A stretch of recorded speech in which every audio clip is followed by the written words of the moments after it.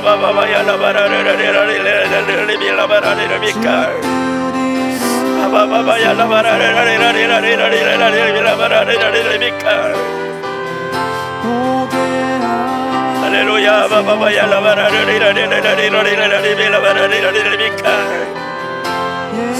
하나님 역사여 주옵소서 능력으로 역사여 주옵소서